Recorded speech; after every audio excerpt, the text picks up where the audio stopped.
Welcome back to the Tydirium Hangar. This is Mike and I'm coming at you with another video. This I want to talk to you about the MMC Azalea reissue, recolor.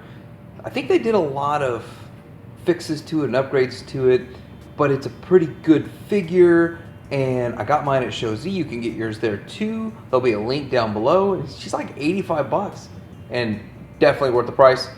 We'll talk about the good and the bad coming up.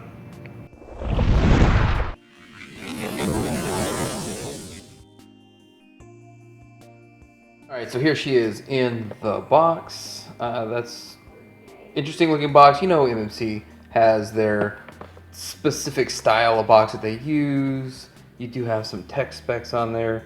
I don't even think there's a decoder in there. And there she is showing her transformation.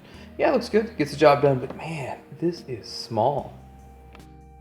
Okay, so here's how she comes shipped. And that's her pink. That's a different kind of pink than you're going to see on any of these other ones. Kind of like it actually. It's just different than all the other RCs. But looking at this overall alt mode, first off, I know it's really short, and I know this mold. I think it's about a year old, so it's only a year old. It's not like it's 3 or 4 years old. But a couple things in the alt mode. It looks good. It's complete, unlike Toy World. But we don't have much going on in the dashboard area. You just see her head. She does have some seats, but overall, it looks okay. You can't fit any of the humans in there, which would have been nice, but it is what it is. It does roll a little bit. Okay, not as well as I'd like, but a little bit of rolling. And she's on the bottom. You can just see a whole bunch of bot stuff in there. But here's the thing. I'm going to take this little piece here out, and I think in the first one this was white. Now it's painted this color, so I'm going to swap it with the accessories. Here's the accessory pack it comes with 1, 2, 3 different versions of hands, guns, and then the 3 different faces that she comes with. The sunglasses, the smile, and this one does not come with the O-face. So we're going to deal with these accessories that you can use in the alt mode. So you simply take that part off. Wow, it's so small. Get it out of the way. And put the new fin on. Now this new fin is a different pink than the rest of it. It's cast with the hands, the pink of the hands. So let's plug this in here. So you got that on there. So first off, that doesn't match. It should be the same color as the rest of this car, but okay, whatever. Anyway, then you can plug in these guns right back here. And so it comes out of the bag ready to go in alt mode for you to use in alt mode. Of course, it's packed in alt mode, and that's what she looks like. So let's take a look at her next to a still. So this is her compared to animation. I think that it looks good. You know it's RC. Probably not the best alt mode, which I was kind of planning on using her in alt mode, but she's just so small. We're going to see that when we get to comparisons. But overall, looks good, but not 100% there. I'm not going to bash it. Hey, Toy World doesn't even have an alt mode. Getting into some comparisons, this is the KO oversized version of Hasbro's, and I think Hasbro knocked the alt mode out of the park. I mean, if you look at Hasbro's alt mode, you can see inside their seats, it looks like a cockpit. I mean, it looks right, it looks the part. This one doesn't quite look the part, but it's okay in the end.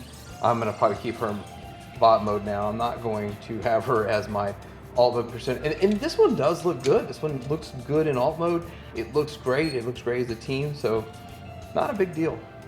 Here she is with Blur and Hot Rod. So this is Fans Toys Blur, and this is the Takara Hot Rod, and you're gonna see that it's just way too small. Like, this is supposed to be Masterpiece, and it's small. And even in bot mode, she's small, but I don't think she's this big of a difference. It's like this drastic in bot mode. Okay, so let's get her transformed. So first off, we just gotta start untabbing a bunch of stuff. So we're gonna untab these parts here. We're going to lift this up, and I always want to get the legs done first. So we got that lifted up and out of the way. Roll this over here, kind of move the feet out of the way for a second there. And then we have to lift these wheels out of the way, which can be a little tricky. And then we have to separate this top part. So the leg is tabbed in right here. You can see the white, so you have to loosen that up so that you can access this leg here. So then lift that up, and we're gonna fold this down, and it's really ingenious how it just connects like so on its way down, and then you can fold this piece in, lift this up, fold it over, and you have a leg. And then with that, we got to rotate this around so it aligns properly.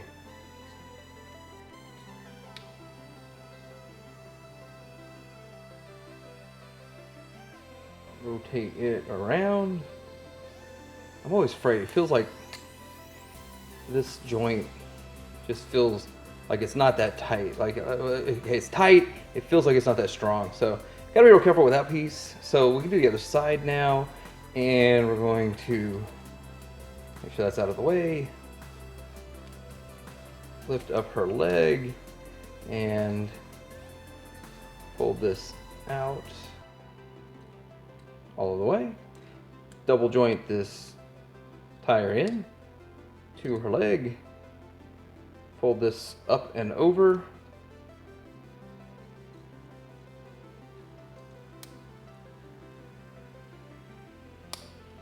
And the same thing with this side here. We've got to rotate all this goodness. It's a challenge into here. Now, with the legs, you want to straighten the calves and the feet. And we have her lower body done, so we have to do the top. Now, she has a lot of articulation, so you can imagine how fiddly that's going to be. So let's get on to the top here. And so you would normally have to untab. It untabbed itself right here where it tabs in. Those tabs tab into the arms. It just came undone on its own. It's no big deal.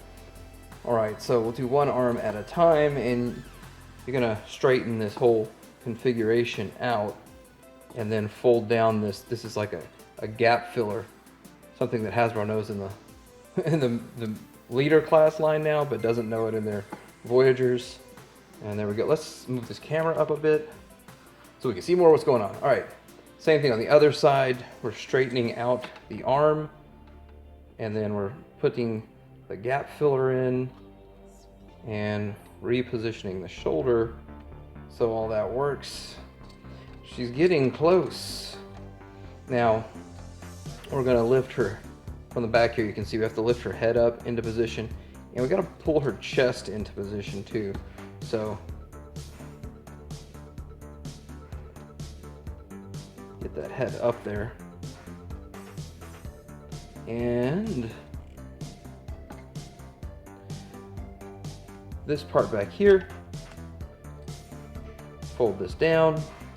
Now you want to fold these seats down right here so there's clearance for everything else, and then you're going to fold this down. But you have to fold this down, and then this piece here, this whole section is going to come up over it, so it's a little bit fiddly. Fold that down. Now you're going to slide on the slider. You slide this up, and that's going to tab into here. So that's there, that's there. Now, looking at this side, we want to make sure this folds into, like making the backpack completely.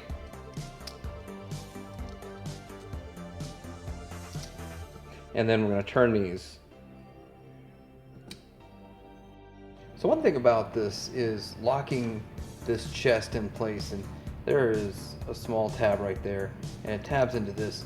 But when you go to push, it's like, I feel like I'd have to put too much pressure on it. So what I did, and I feel like this could even break it, is just kind of pull, as I push in, pull out on a shoulder.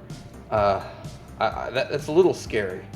It's a little bit of scary. But anyway, other than that, she's good to go. Let's check out the articulation on her. Her head, I've never seen this before, but her head kind of has a front and back kind of thing, and lots of swivel. She can do quite a bit. She can do bunch of stuff with that head, so you can get a lot of poses there. Shoulder past the 90, and the backpack gets in the way with the shoulder. You have bicep rotation, you have double jointed elbow, you have, well, ball jointed wrist. They're interchangeable, the hands are interchangeable. So anyway, getting down here, you do have a nice waist bend, and it's an ab crunch, and you have some ab swivel. It just doesn't feel smooth on the side to side. It works, but it doesn't feel like it's much range. And then on the leg, you could go, you really have to maneuver it down to get a whole lot of 90, but you can get 90 both ways if you pull this joint down a lot, which I don't. I did it once and I'm not really wanting to do it again. Anyway, the double jointed knee really is helpful there. And then you get ankle rocker and toe tilt, all kinds of tilt and rocker with this. And I think the foot is painted a whole lot more paint on it than we got on the first release. Now, looking at this overall, there was almost no paint in alt mode, but in the bod mode, she has a beautiful face, just beautiful. And no paint really on the chest, but you got the white, you got this right here, which lines up, and we're gonna find that's gonna be a problem with the Takara.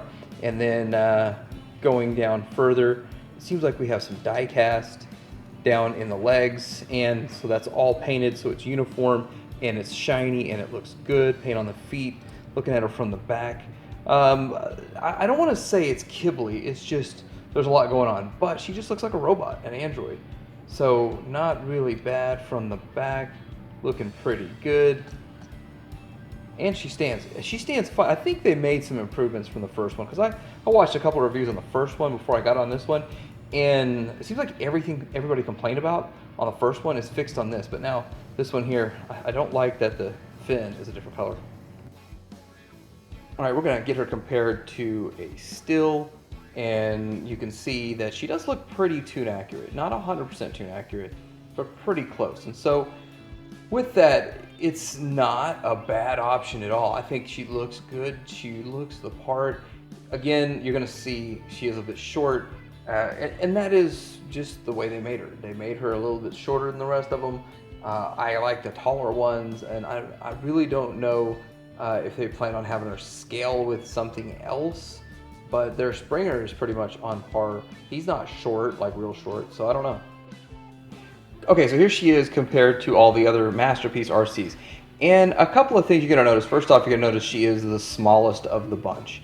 And also you're gonna notice the color differences. She is a different color. The rest of them are going for a lighter pink. She's going for more of a darker pink, maybe a magenta.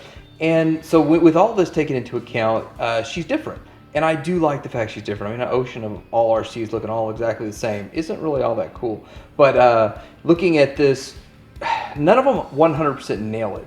But I'm impressed. I am impressed. She does look good. She's a little bit short though, and I'm not really for the shorter Masterpiece. I like the taller, bigger Masterpiece. I mean, I do kind of like what Toy World did height-wise, size-wise. The aesthetic on Toy World looks good. But this one, it's hard to deny. That is RC. Here she is next to Fans Toys Hot Rod and Fans Toys Cup. And looking at these two, she does look a bit small next to them. But she fits. Like, if this is the only one that you had, this is the one you picked up, I think she looks fine, even with the Fans Toys ones. And yeah, I mean, that's what everyone says, she's too small. So let's swap out the Fans Toys RC and a little bit bigger. I mean, yeah, looks good. But here's where you start seeing a big difference. So I wanted a Masterpiece RC for a long time, and ever since MPO9 came out, I said, hey, wouldn't it be awesome to have an RC next to MPO9? This is not at all what I imagined. I imagined something closer to this next to MPO9, but still I imagined a little bit bigger. And I guess I'll never get what I truly want, but it really depends on how you want to display them and how you want to set it up. So, you know, next to a Hot Rod, she looks okay. Next to Rodimus, not at all. You know, it is what it is. So here's a bit of a movie Masterpiece group shot, just so you can kind of get an idea of how they would look. And That's how they look together, more or less. I think she'll fit, she'll work. So this is MMC's Azalea. I did pass on her the first time. I picked this up as a recolored version, and I am impressed. I didn't think that she'd be that great. I thought she'd be the worst of all of the RCs just from pictures, and I was wrong. And maybe it's because they fixed some stuff since the first go around, which I think is great for companies to do. And even MMC makes improvements as they go. I'm impressed with the die cast because I've had a lot of MMC figures with absolutely no die cast in it, so that's really good. And I think she's a beautiful figure, a little bit short, and the alt mode is a little unimpressive, but it's still a full alt mode, so it beats Toy World in the alt mode. And you know what? For the price that you're getting, it's a great figure. Works with your masterpiece, and it works well. I like her. Like, subscribe. Get yours at Shozy. But here, Maynard out.